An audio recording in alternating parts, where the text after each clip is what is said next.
बात करते हैं दीप्ति की डेथ मिस्ट्री को लेकर के, जिसको लेकर के लगातार बड़े सवाल खड़े हो रहे हैं। दिल्ली के वसंत विहार से निकलकर आई एक दिल दिला देने वाली खबर, जिसके बाद कहीं ना कहीं सभी जो है इसको लेकर के अब बातचीत कर रहे हैं। पान मसाला कारोबारी परिवार की बहू दीप्ति चौरसिया की संदिग्ध मौत अब गंभीर आरोपों और कई बड़े सवालों के घेरे में आ गई है। दीप्ति की मां ने दामाद और उसके परिवार पर लगातार शारीरिक और मानसिक तौर पर उत्पीड़न का आरोप लगाया है और अब मामले की सीबीआई जांच की मांग भी सीधे सीधे कर दी है। दिल्ली पुलिस ने शिकायत के आधार पर दीप्ति के पति और सास के खिलाफ एफआईआर दर्ज कर ली है। पुलिस के मुताबिक 38 साल की दीप्ति मंगलवार दोपहर अपने घर के कमरे में फंदे से लटकी हुई मिली थी।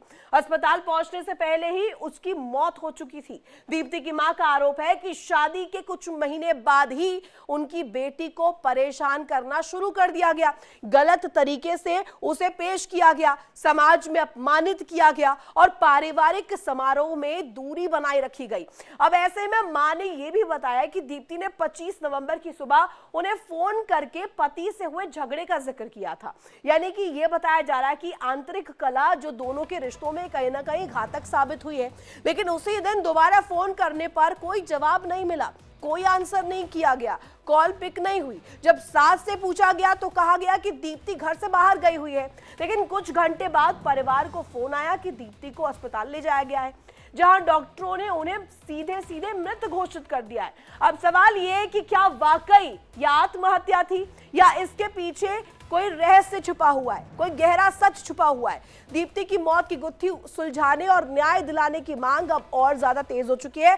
परिवार लगातार मांग कर रहा है कि न्याय दिया जाए। आखिर इसके पीछे क्या वजह है, ससुराल पक्ष किस तरीके से यहाँ पर क्या कुछ कह रहा है, वो भी आपको दिखाएंगे। देखिए, घटना जब भी घटी हो, अर्पित जी सुबह 9 बजे जिम के लिए निकले थे। बच्चे उस समय स्कूल जा चुके थे और 12:30 जब वो जिम से आए हैं, इन द मीन टाइम उनको उनकी मदर इन लॉ का भी फोन आया जब वो जिम में थे कि दीप्ति जी फोन नहीं उठा रहे हैं। उन्होंने कहा कोई बात नहीं, मैं घर जाके बात कराता हूँ। 12:30 जब वो पहुंचे हैं घर, तो उन्होंने जैसे ही दरवाजा खोला अपने बेडरूम का, तो ही found Deepti hanging there. Immediately उन्होंने उसको उतारा, फटाफट चीखें मारी, स्टाफ को इकट्ठा किया एंड विद इन 5 मिनट्स वो लोग हॉस्पिटल में थे। तो यहाँ पर ये ससुराल पक्ष के जो वकील हैं उनका बयान आपने सुना और इसी पर चर्चा करने के लिए आज मेरे साथ खास मेहमान जुड़े हुए हैं। एलन राव पूर्व डीसीपी मेरे साथ जुड़े हुए हैं, डॉक्टर कपिल कक्कड़ मनोचिकित्सक मेरे साथ जुड़े हुए हैं, रेखा सिंह वकील सुप्रीम कोर्ट की मेरे साथ जुड़ी हुई है, सरिता सिंह सामाजिक कार्यकर्ता मेरे साथ जुड़ी हुई है और मेरे सहयोगी रजनीश शर्मा ग्राउंड से मेरे साथ जुड़े हुए हैं। सबसे पहले रजनीश, आप ही के पास आना चाहूंगी। हम जो ये केस देख रहे हैं ये और ज्यादा पेचीदा होता हुआ नजर आ रहा है और ऐसे में इसमें तमाम एंगल्स अब सामने आ रहे हैं। अगर बात इस मिस्ट्री को लेकर के करें कि डेथ की असल वजह क्या रही, हत्या थी, आत्महत्या थी, ये गुत्थी सुलझ नहीं पा रही है। रजनीश, क्या जानकारी अभी फिलहाल? देखिए, आत्महत्या थी या हत्या थी, ये पूरी जो पिक्चर साफ होगी इन्वेस्टिगेशन के बाद इस पूरी पिक्चर क्लियर हो जाएगी। लेकिन अगर दीप्ति की मां की अगर बात की जाए तो मां ने साफ तौर पे आरोप लगाया कि साल 2010 में दोनों परिवारों की सहमति से अरेंज मैरिज हुई थी। दीप्ति जो है कोलकाता की रहने वाली थी, कोलकाता के हावड़ा इलाके की रहने वाली थी। दीप्ति और जो उसके पति की जो है वो शादी हुई थी और उसके बाद शादी के बाद से ही 2010 में शादी हुई थी और साल 2011 में ही दोनों के बीच झगड़ा हुआ था, जिसमें जो कमला पसंद जो पान मसाला के मालिक है कमल किशोर, उनकी पत्नी उषा चौरसिया और जो उनका बेटा है, उन्होंने दीप्ति को फर्स्ट फ्लोर पे मारा पीटा और उसके बाद जो है वो उसको घसीटते हुए नीचे लाए। जब इस बात के बारे में दीप्ति ने अपने माता पिता को बताया तो माता पिता कलकत्ता से दिल्ली पहुंचे और पहुंचने के बाद उन्होंने दीप्ति के जो ससुराल वाले थे उनसे ये बात कही, जिसके बाद दीप्ति के ससुराल वाले ने माफी मांगी इस बारे में, जैसा कि एफआईआर में दर्ज है कि माफी मांगी। उसके बाद ये लोग यहां से चले गए। साल 2012 में एक बार फिर झगड़ा हुआ, जिसके बाद फिर से इन्होंने माफी मांगी, फिर जो है वो मामला शांत हो गया। इसके कुछ समय के बाद दीप्ति को यह पता चला कि जो अर्पित है उसके बाहर दूसरी महिला से संबंध है, उसने उससे शादी की हुई है, मुंबई की वो रहने वाली है और एक बेटी भी उसकी है। ये बात जब दीप्ति ने अपने माता पिता को बताई तो माता पिता हावड़ा से यहाँ पहुंचे और दीप्ति और उसके बेटे को लेकर वो कलकत्ता वापस चले गए। और डिप्टी के माता पिता ने जो एफआईआर में बताया कि ठीक 1 साल के बाद एक बार फिर जो अर्पित के घर वाले हावड़ा पहुंचे और वहां पे पहुंचने के बाद उन्होंने समझा बुझाकर डिप्टी को वापस ले आए। कुछ समय तक बिल्कुल ठीक रहा, लेकिन कुछ समय के बाद एक बार फिर मार पिटाई और जो मानसिक प्रताड़ना, शारीरिक प्रताड़ना एक बार फिर शुरू हो गई, जिसके बारे में कई बार दीप्ति जो है अपनी मां को बताती आ रही थी। बात की जाए अगर मैं बात करूं इसी साल की, अगर बात करूं तो इसी साल जो है साल 2024 में दीप्ति की मां ने बताया कि उसकी बेटी ने उनको फोन करके यह बताया था कि अर्पित जो दुबई से लौटा था और अर्पित जो है अपने मोबाइल में कई लेयर्स के पासवर्ड रख रहा था, रजनीश, और आप जिस बात का जिक्र यहाँ पर कर रहे हैं वो ही सबसे बड़ा कहा जाए, ये पूरा जो मामला सामने आया है सबसे बड़ा जरिया यही है कि यहाँ पर विश्वास की नींव को ही कहीं ना कहीं तोड़ दिया गया था। इस रिश्ते में ऐसा क्या बिगड़ गया था कि इस तरीके की नौबत, यदि आत्महत्या भी थी तो इसके लिए भी क्या वजह जिम्मेदार रही, इसी पर आज हम चर्चा कर रहे हैं। आप हमारे साथ रहिएगा। और सबसे पहला सवाल मैं एलन राव सर आपसे ही चाहूंगी, आप पुलिसिंग में लंबे वक्त तक रहे सर, और आपके चश्मे से हम समझना चाहेंगे कि अभी प्राइमरी इंफॉर्मेशन जो रही सामने आ रही है इस पूरे मामले को लेकर के, आपको प्रत्यक्षदर्शी जो कह रहे हैं उनके बयानों के बाद क्या नजर आ रहा है, इस पूरे मामले में क्या कुछ हुआ हो सकता है?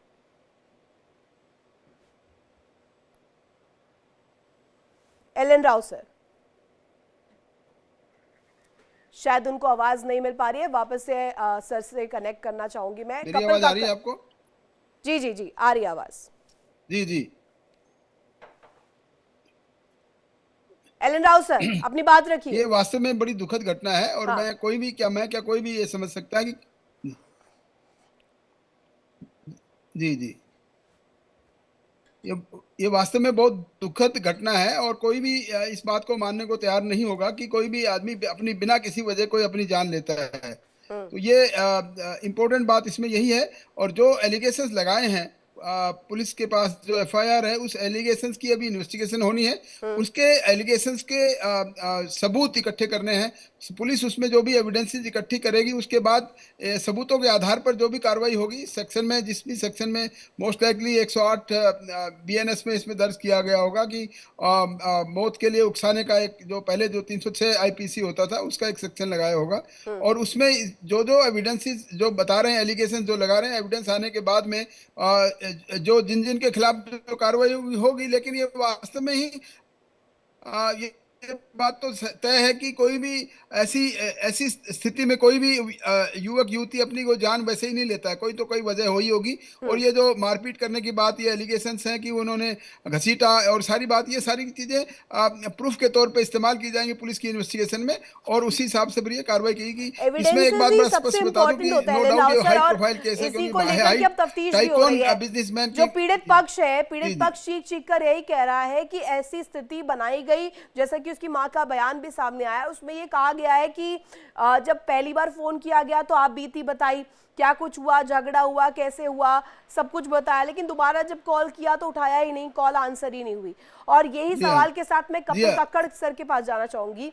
कपिल सर, अगर मनोविज्ञान की अगर मैं बात करूं, मेंटली इस कदर प्रेशर क्रिएट कर देना किसी स्त्री के मस्तिष्क में कि इस तरीके का ठोस कदम उसने उठाया, इवन इफ ये आत्महत्या है, इवन इफ ये सुसाइड है, तो ऐसा एनवायरनमेंट क्रिएट करना कि उसको ये मुनासिब आए कि सुसाइड कर लिया जाए।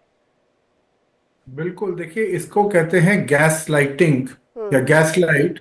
जहां पे आप किसी को उस वहां तक आप ले जाते हैं कि वो over a period of time ये सुसाइड जैसी चीज करने पे मजबूर हो जाता है। इसके अंदर बहुत साइकोलॉजिकल मैनिपुलेशन होते हैं।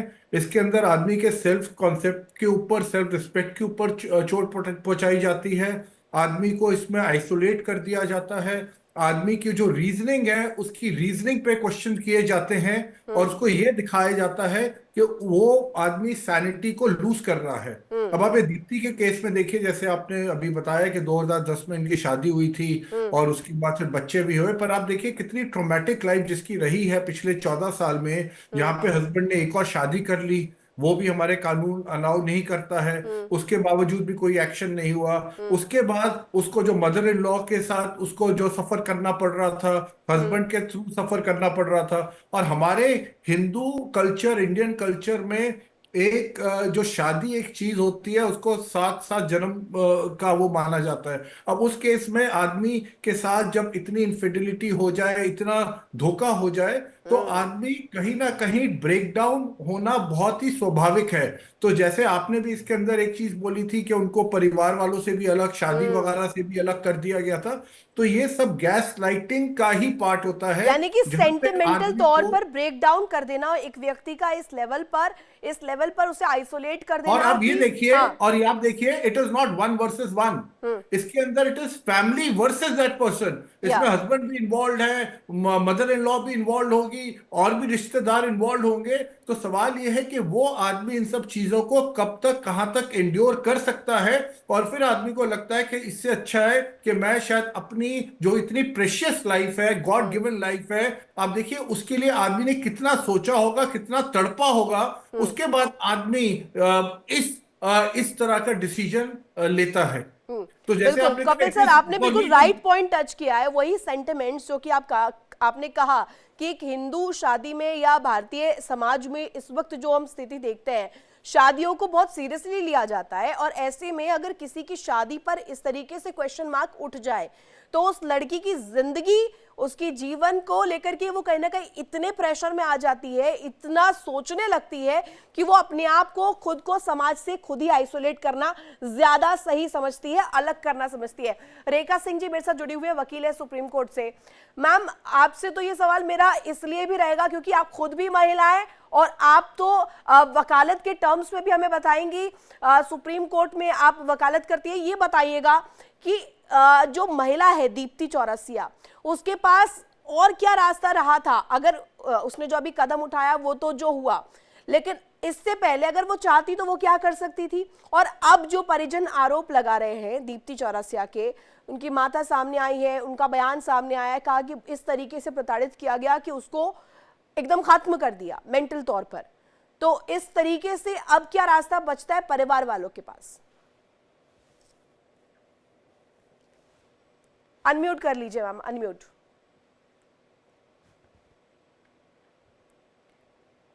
रेखा मैम, आपकी आवाज नहीं आ रही, अनम्यूट हाँ हाँ जी, जी जी मेरी आवाज जा रही है आप जी तक? जी जी बोलिए। हेलो हाँ जी, आ रही है आपकी आवाज, आ रही है। हेलो। हाँ, सबसे पहले तो मैं आपके चैनल के माध्यम से ये बोलना चाहूंगी कि ये जो दीप्ति का केस के बारे में जो आज अब चैनल पर डिबेट दिखा है, पैनलिस्ट पर हमारे डीसीपी सर ने जो बताया, घरेलू हिंसा, दहेज प्रताड़ना, और उसके बाद से ये सफर खत्म हो जाती है मृत्यु तक इस महिला की, यही हमारी डिबेट की आज मेन मुद्दा है। दीप्ति की जो स्टोरी है, जो दीप्ति 38 साल वर्षीय दीप्ति है, उनके बच्चे भी है, पारिवारिक डिस्ट्रीब्यूट की कहानी हम चैनल के माध्यम से दिखा रहे हैं देश, जनता, जनार्दन को। कानून नाम का तो डर नहीं है। सबसे पहले तो मैं ये बोलना चाहूंगी कि दीप्ति की जो मां ने एलिगेशन लगाया है कि इसी प्रकार कोई अपनी जान को इस प्रकार नहीं गंवाएगा, क्योंकि ये शादी जो है 2010 से ये शादी है और महिला काफी सुखी थी। पूरा परिवार के इनके ऊपर प्रेशर, और परिवार ने जिस तरीके का प्रेशर डाला वो अभी जस्टिफाई नहीं हुआ है कि क्या है। लेकिन इनका पति, मदर इन लॉज, ये एक आम बात नहीं है कि किसी महिला ने सुसाइड कर लिया, या फिर जहां तक मैं इस स्टोरी को देख पा रही हूँ कि इसमें दिखाया गया है कि उसने हैंग कर लिया है। तो सर ने भी बताया है, हमारे डीसीपी सर ने, कि इसमें जो इन्वेस्टिगेशन होनी चाहिए, प्रॉपर जांच होनी चाहिए। बेसिकली ये सुसाइड का मामला नहीं, अगर सुसाइड के लिए उस्काना भी एक कानूनी अपराध है, ये बहुत बड़ा ऑफेंस है जिसमें कि बहुत बड़ी सजा है। इन दरिंदों को तो मैं बोलूंगी कि इन्हें फांसी की सजा होनी चाहिए। ये सुसाइड नहीं है, एक death of dowry of death का ये केस है, दहेज के लिए या प्रताड़ना, जिसमें डीबी एक्ट, बहुत तरह से वायलेंस हुआ इस महिला के साथ। लेकिन उनके पक्ष के वकील, रेखा मैम, उनके पक्ष के वकील कह रहे हैं कि ऐसा कुछ था नहीं, ये क्या है, बहुत अनफॉर्चुनेट है, इस पर जांच होनी चाहिए, इस पर बात रखनी चाहिए। वो तो सीधे सीधे पलड़ा झाड़ रहे हैं कि ऐसा कुछ है ही नहीं। नहीं, देखिए प्रशासन क्या है, पल्ला ही तो झाड़ती आई है, तभी तो महिलाओं को देखिए कि कितनी मृत्यु दर बढ़ते जा रही है। और महिलाएं कोई महिला 2010 से उसकी शादी चल रही है, उसके बच्चे, परिवार है, उसके घर में बिजनेसमैन भी है, तो कहीं ना कहीं तो कुछ कुछ ऐसी बड़ी बात है जिसको छिपाया जाता है। आमतौर वही पर वही हर बड़ा घर में बैकग्राउंड जो है ना महिला मैम यहाँ पर इस yes, पूरे yes, मामले को और ज्यादा हाई प्रोफाइल बना देता है। और हो सकता है कि ये obviously, भी प्रेशर उस महिला के ऊपर हो कि इतने बड़े परिवार से कैसे मुकाबला किया जाए, जो अगर कहें इस तरीके से आर्थिक तौर पर इतना मजबूत है, कैसे उसको कॉम्पीट किया जाए। ये भी एक बहुत बड़ा पॉइंट आपने रेज किया है। सरिता जी, आपके पास मैं आखिर में इस वजह से भी आई हूँ क्योंकि मैं चाहती हूँ कि आप इस पॉइंट पर जरा ब्रीफ बताइएगा, क्योंकि आप सामाजिक कार्यकर्ता हैं। समाज में जो कुरीतियां हैं, समाज में जिस तरीके से इस वक्त स्थिति महिलाओं की है, अगर हम कहें, और इस केस को एक तरफ हम रखें, तो दोनों मामलों को अगर हम जोड़े, फिलहाल की स्थिति में दीप्ति चौरसिया उसने जो ये कदम उठाया, अब ये डिस्कशन सिर्फ और सिर्फ हत्या और आत्महत्या तक सीमित नहीं है। ये डिस्कशन इस पर भी होनी चाहिए कि समाज में एक महिला को आत्मसम्मान की भावना जो है, उससे जीने का हक भी कहीं ना कहीं इस तरीके से दीप्ति चौरसिया जैसी महिलाओं को नहीं मिल रहा है। दबे हैं अभी भी परिवार के भीतर, अपनी आवाज नहीं बुलंद कर पा रही हैं, और नतीजा ये होता है कि अब इस तरीके के मामले सामने आते हैं। देखिए, जब भी इस तरीके की घटनाएं हमारे सामने आती है, हमें सोचने पे मजबूर हो जाते हैं कि क्या वाकई हम 21वीं सदी में जी रहे हैं, जहां महिलाओं को समाज से लेकर सरकार तक सशक्त करने की तैयारी में है और बहुत सारी महिलाएं सशक्त भी हो रही है। वहां पे इस तरीके की जो घटनाएं है वो एकदम झकझोर देने वाली है, और बहुत ही कहूँ तो मैं ऐसी घटना है जिसपे हम सोच के थर्रा जाते हैं, और आने वाली पीढ़ी तो मुझे लगता है कि अब शादी के नाम से घबराएगी। लेकिन देखिए, अभी इसमें क्या हुआ है क्या नहीं हुआ है ये तो अब जांच के बाद पता चलेगा। हम अभी एकदम से किसी मंतव्य नहीं बना लेंगे कि क्या हुआ है क्या नहीं। लेकिन देखिए, अभी मैं ये भी बोलना चाहूंगी, इसमें एक पॉइंट ये भी है कि उनकी शादी 2010 में हुई, 2011 में उनको घसीटा गया, मारा गया जब वो प्रेग्नेंट थी, और ठीक 14 साल हो गया। 14 साल के बाद इतनी बड़ी घटनाएं हो रही है, तो क्या वो जो लड़की मरी है वो अपने माँ बाप से कांटेक्ट में नहीं थी? क्या वो पल दो पल की खबर अपने माँ को नहीं बता रही थी? अगर बता रही थी तो इतने टाइम तक उनके पेरेंट्स खामोश क्यों थे? आखिर क्यों हर बार महिलाओं को ये बोला जाता है कि भाई आप एडजस्ट करो, तब तक एडजस्ट करो जब तक कि आप जान न दे दो। राइट। अब मैं ये नहीं कह सकती हूँ कि वो जान खुद से ली है या उन्हें बहुत ही मजबूर किया गया है। और इसी सवाल के साथ एलन राउत सर के पास मैं जाना चाहूंगी। एलन राउत सर, ये बताइएगा, कहा जा रहा है कि इस कदर इस स्थिति तक पहुंचा दिया जाता है महिलाओं को कि आप सेटलमेंट करिए, आप एडजस्टमेंट करिए, आप सामने नहीं आ सकते हैं, आप अलहदा नहीं चल सकते हैं समाज से, आपको चलना होगा ससुराल के साथ, पति के साथ, ससुर के साथ और सबकी सोच के साथ। आप अलग कुछ करना चाहेंगे, परिवार से हटके कुछ करना चाहेंगे, तो आपको इसी तरीके से हश्र आपका होगा। क्या उनको पता नहीं होगा कि सेकंड मैरिज करने के लिए क्या नियम है कानून में, संविधान में? दूसरी शादी को लेकर के भी तो बात आ रही है ना। जी रितु जी, देखिए, इसमें जो भी एलिगेशंस अभी तक का पता लगा ये है कि पति के किसी और से संबंध थे या कोई दूसरी शादी करने की बात थी, ये बात हो रही है। लेकिन अभी जैसे सामाजिक कार्यकर्ता जी ने बताया, अभी वो पेरेंट्स को उन्होंने बताया होगा, लेकिन पेरेंट्स ने कहा होगा कि देखिए शादी हो गई है, अब आपको कहीं के एडजस्ट करना पड़ता है। यही है एडजस्टमेंट करने की जो भावना हमारे यहाँ रहती है बच्चों में, और खासतौर से लड़कियों में। उनको एडजस्ट करते करते कोई ऐसी स्टेज आ जाती है कि वो ओवर स्ट्रेच हो जाती है, वहां पर वो फिर एडजस्ट करने का एक एंड आ जाता है, और तभी ऐसी घटनाएं होती हैं। बट इसमें एक चीज मैं और बड़ा क्लियर कर दूं, ये डाउरी डेथ में नहीं आएगा, क्योंकि डाउरी डेथ का जो केस होता है वो 7 साल की शादी के अंदर अंदर अगर कोई सुसाइड करता है तब आता है उसमें। बट हाँ, डेफिनेटली इसमें प्रताड़ना का केस रहेगा, 498 जो पहले था वो रहेगा, और अबेटमेंट टू सुसाइड अगर सुसाइड प्रूव हुआ तो। अब एलिगेशंस क्या हैं ये मैं देख नहीं पाया हूँ कि एफआईआर में क्या एलिगेशंस है। अगर सुसाइड करने के लिए मजबूर करने का केस है तो 306 और 498 ए आईपीसी वाला होगा, जो कि अब 306 को 108 बीएनएस में कर दिया गया है। वो भी बड़ा सख्त कानून है, सेशन ट्राइबल केस है, उसमें भी सजा काफी है।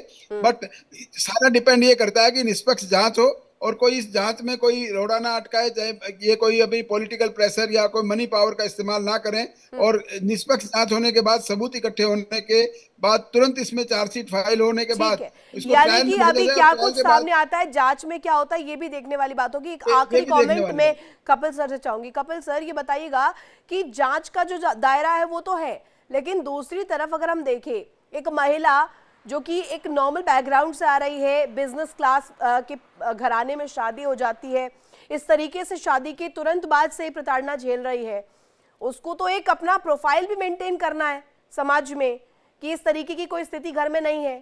लड़ाइयां घर के बाहर थोड़ी दिखाया जाएगा, घर के भीतर ही दिखाएंगे।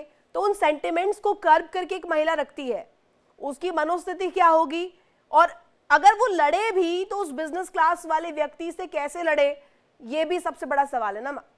इसमें देखिए, हम 2 पॉइंट मैं ऐड करना चाहूंगा। पहला पॉइंट इसमें यह है कि ये महिला अपने घर वापस चली गई थी, और मैंने देखा है वो रिसेंटली भी गई थी, और उसके बाद यही इनकी मदर इन लॉ वगैरह उसको वापस लेके आए थे। हाँ। तो इसका मतलब है कहीं ना कहीं एक एश्योरेंस फैमिली को भी होता है कि भाई कि हम अपनी बेटी को वापस भेज रहे हैं और इस बार ये लोग ऐसा कुछ नहीं करेंगे।